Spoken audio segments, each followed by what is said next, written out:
Hi friends, welcome to my YouTube channel Jakkula JV TV. గత 4 రోజుల నుంచి కురుస్తున్న వర్షాలకి విజయవాడ ప్రాంతాలు అతలాకుతలం అవుతున్నాయి.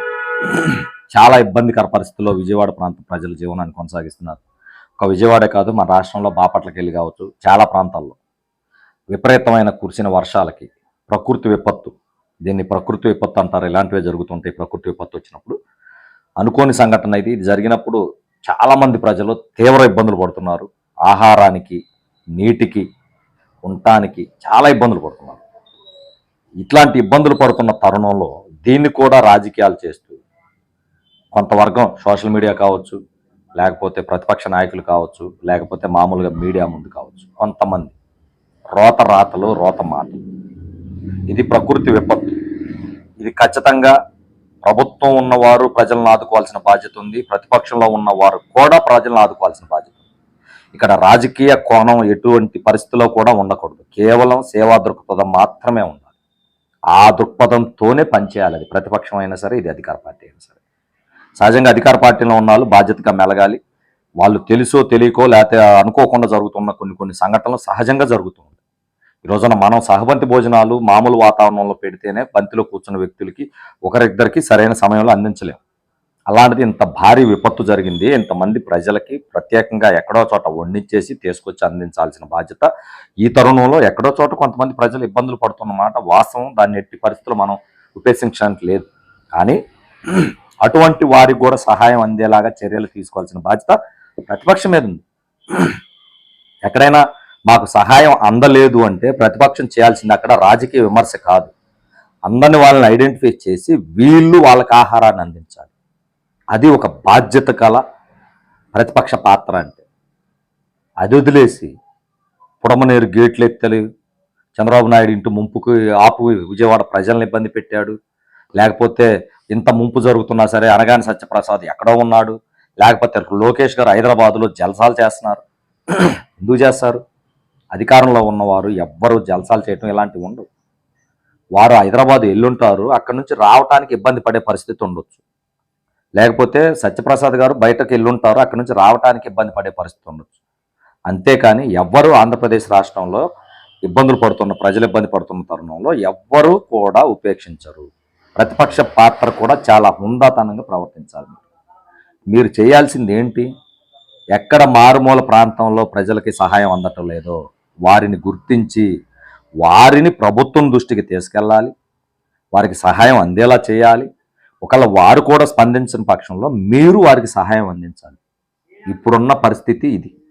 సరిపోని యంత్రాంగం, ప్రజలు నీళ్ళలో ఉన్నారు, అధికారులు, ప్రజాప్రతినిధులు అందరూ సమన్వయంతో ఈ యొక్క విపత్తును ఎదుర్కోవాలి తప్పితే ఇక్కడ కూడా రాజకీయం చేస్తూ కొంత మీడియా, ఆయన చంద్రబాబు నాయుడు గారు వచ్చి చేతులు పెళ్ళాడు, మాకు మంచినీళ్ళు ఇవ్వలేదు, లేకపోతే జగన్మోహన్ రెడ్డి గారు కరకట్ట నిర్మించబట్టే మా యొక్క జీవితాలు బాగుపడినాయి.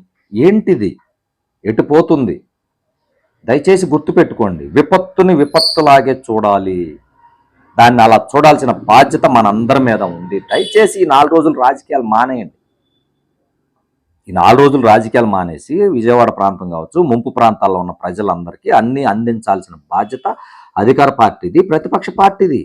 ప్రతిపక్ష పార్టీకి కూడా 40% మంది ప్రజలు ఓట్లేశారు. మీరు కూడా ప్రజాసేవ చేయాల్సిన బాధ్యత మీ మీద ఉంది.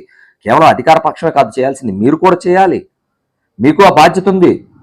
అధికార పార్టీ అందించాలి, అధికారంలో ఉన్న వాళ్ళు, ప్రతిపక్షంలో ఉన్న వాళ్ళు వారికి అందే విధంగా వీళ్ళకి మానిటైజేషన్ చేయాలి. వీళ్ళకి అక్కడ జరుగుతున్నటువంటి ఇబ్బందులు వాళ్ళు ఎక్కడెక్కడైతే అందట్లేదో వాళ్ళకి సమాచారం వీళ్ళకి తెలియపరచాలి. ఇది సమన్వయంతో చేయాల్సిన పని. దీన్ని వదిలేసి చంద్రబాబు నాయుడు గారి నివాసానికి వరద పోటెత్తుద్దని విజయవాడలో ఉన్నటువంటి పుడమనేరు లేకపోతే ఇంకొక గేట్లు ఎత్తేసి కృష్ణానదిలోకి పంపించేసి విజయవాడను ముంచేశాడు. ఇవి కాదు మాట్లాడాల్సింది. దయచేసి హుందాతనంగా ప్రవర్తించండి. అది వదిలేసి రాజకీయ విమర్శలు చేయాల్సిన సమయం ఇది కాదు. అలానే ఆంధ్రప్రదేశ్ రాష్ట్రంలో ఉన్నటువంటి ప్రజలందరికీ నేను ఒకటే చేతులు జోడించి మరీ వేడుకుంటున్నాను. ఈ రోజున వినాయక చవితి వచ్చింది. వినాయక చవితి కోసం అందరూ విగ్రహాల కొనుగోలు కానీ ఇంకోటి కానీ చేసుకున్నారు. దయచేసి ఈ యొక్క వినాయక చవితికి సంబంధించి 4 రోజులు మీరు ఏర్పాటు చేసే డీజేలు కావచ్చు, ఈ 4 రోజులు ఏర్పాటు చేసే భజన కార్యక్రమాలు కావచ్చు, దీనికి పెడుతున్నటువంటి ఖర్చు ఇటు వినాయకుని తీసుకొని వచ్చారు కాబట్టి ఖచ్చితంగా వినాయకుని నిమజ్జనం చేసేదాకా కూడా దాని బాధ్యత తీసుకోవాలి. కానీ ఎటువంటి ఆర్భాటాలు లేకుండా హుందాతనంగా వినాయక నిమజ్జనం ఒక్కసారి సాదా సీదాగా జరిపి ఆ యొక్క ఫండ్ మీరు ఏదైతే డీజేలకి లేకపోతే కుంకాలకి లేకపోతే గులాములకి లేకపోతే దీపావళి మందులకి పెట్టే డబ్బుని ఆ యొక్క వరద బాధిత ప్రాంత ప్రజలకు గినక సహాయ రూపాన్ని అందించినట్లయితే ఆ వినాయకుడు నిజంగా మిమ్మల్ని ఆశీర్వదిస్తాడు. ఆయన కోరుకునేది కూడా అదే. ఆయన విగ్రహం ముందు డీజేలు పెట్టేసి అర్ధనగ్న డ్యాన్సులు వేస్తే ఆయన మిమ్మల్ని సమర్థించడు. కానీ అదే డబ్బుని అక్కడ ఎవరైతే ముంపు ప్రాంతంలో ఉన్న ప్రజలు ఇబ్బందులు పడుతున్నారో వారికి ఆహారం రూపాన కావచ్చు, బట్టల రూపాన కావచ్చు, లేకపోతే ఇల్లు కోల్పోయిన వాళ్ళకి ఇల్లు రూపాన కావచ్చు, మీకు చేతనైనంత సహాయం ఈ డబ్బుని మీరు అక్కడ గినక ఇచ్చినట్లయితే నిజంగా వినాయకుడి యొక్క కృప మీకు ఖచ్చితంగా ఉంటుంది.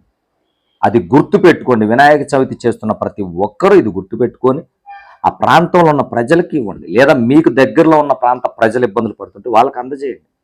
ఈ ఒక్క సంవత్సరానికి డీజేలు మానేయండి, గులాములు మానేయండి, ఆర్కెస్ట్రాలు మానేయండి, పాట కచేరీలు మానేయండి. ఇదే డబ్బుని మన తోటి సోదరుల జీవితాలను బాగు చేయడానికి ఇచ్చినవారు.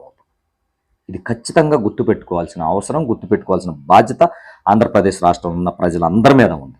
ఎందుకంటే విగ్రహాలు ఎటు కొనుగోలు చేసుంటారు, విగ్రహాలు చేయాలి, పండగను జరుపుకోవాలి. కానీ ఆర్భాటంగా పెట్టే ఖర్చును మాత్రం అక్కడ ప్రజలు మన సాటి సోదరులకి ఇద్దాం. ఇది ఖచ్చితంగా గుర్తు పెట్టుకోవాలని చెప్పేసి వినాయక నిమజ్జన కమిటీలు ఏవైతే ఉన్నాయో వాళ్ళందరికీ రిక్వెస్ట్ చేస్తున్నాను.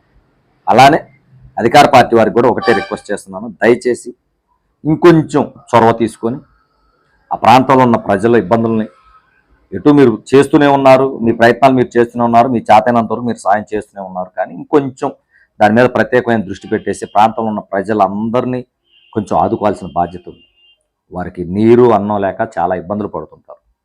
ఒడ్డున ఉన్న మనమే 2 రోజులు నీళ్ళల్లో వర్షంలో ఉంటే ఇబ్బంది పడుతున్నాం. అలాంటిది వారు పైనుంచి వర్షం, కింద నుంచి నీరు, చాలా ఇబ్బందులు పడుతున్నారు. కాబట్టి వారికి తగిన సహాయ సహకారాలు అందిస్తూ ప్రతిపక్షం వాళ్ళు చేసే విమర్శలు, చౌకబారు విమర్శల గురించి పట్టించుకోకుండా మీ పని మీరు చేస్తూ ముందుకు వెళ్ళిపోవటం అనేది మీ బాధ్యత. ఆ దిశగే ప్రయాణం చేస్తారు. ఇప్పుడు చూసాం చంద్రబాబు నాయుడు గారు ఈ వయసులో కూడా తనకి చేతనైనంత వరకు ఆయన వరదలో తిరుగుతూనే ఉన్నారు. ఇక్కడ చాలామంది అనుకోవచ్చు ఆయన పబ్లిక్ ఫోటో ఫోజులు ఇవ్వటానికో ఇంకోటి తిరుగుతున్నారని. కాదు, ఆయన ఉద్దేశం వేరు. ఆయన ఎక్కడైతే ఉండి పర్యటనలు చేస్తున్నారో ఆ ప్రాంతంలో ఉన్న అధికార యంత్రాంగం మొత్తం చక్కగా పనిచేస్తుంది. సీఎం గారు వచ్చారు అంటే, సీఎం గారే వచ్చి పర్యటిస్తున్నారంటే అధికార యంత్రాంగం మొత్తం కరెక్ట్గా విధులు నిర్వహిస్తారు. అతను ఆ విధంగా పరిపాలన సాగించడం కోసం అతను ఆ నీళ్ళలో తిరుగుతున్నాడు తప్పితే ఫోటోలకు ఫోజులు ఇవ్వటానికో లేకపోతే ఇంకోటో కాదు అన్నది ప్రజలు గమనించాలి. ఆయన ఇంట్లో ఉండి మానిటరింగ్ చేయొచ్చు, లేకపోతే అసెంబ్లీలో ఉండి మానిటరింగ్ చేయొచ్చు, లేకపోతే సీఎం ఛాంబర్లో ఉండి మానిటరింగ్ చేయొచ్చు అధికార యంత్రాంగంతో. కానీ అతను స్వతహాగా ఆ ప్రాంతాల్లో పర్యటిస్తే అధికారులు ఇంకొంచెం బాధ్యతగా పనిచేస్తారు అన్న ఒక ఏకైక ఉద్దేశంతోనే అతని ప్రయత్నం చేశాడు. ఖచ్చితంగా అతను చేతనైనంత వరకు ఒక రాష్ట్ర ముఖ్యమంత్రిగా ఈ యొక్క విపత్తుని ఎదుర్కోవటం అనేది ఎవరి వల్ల కాదు. జరిగిన తర్వాత అతని యొక్క కనబరిచిన తీరు, అతని యొక్క పనితనం చూస్తే ఖచ్చితంగా ఇలాంటి నాయకుడు రాష్ట్రానికి అవసరమని భావిస్తుంది. అలానే ప్రతిపక్ష నాయకుడు జగన్మోహన్ రెడ్డి కూడా ఉందాతనంగా చౌకబారు విమర్శలు చేయకుండా అసలు విమర్శ అనేది పక్కన పెట్టి ప్రభుత్వానికి ఏం సహాయం కావాలి, అక్కడున్న అధికారులకి వైసీపీ పార్టీ తరఫున మనం ఏం సహాయం చేయగలం అన్నది ఆలోచించి ఆ విధంగా ప్రయత్నాలు చేస్తారని కోరుకుంటూ, నా వీడియోలో ఏదైనా తప్పులుంటే నన్ను క్షమించండి. జై జవాన్, జై కిసాన్, జై హింద్.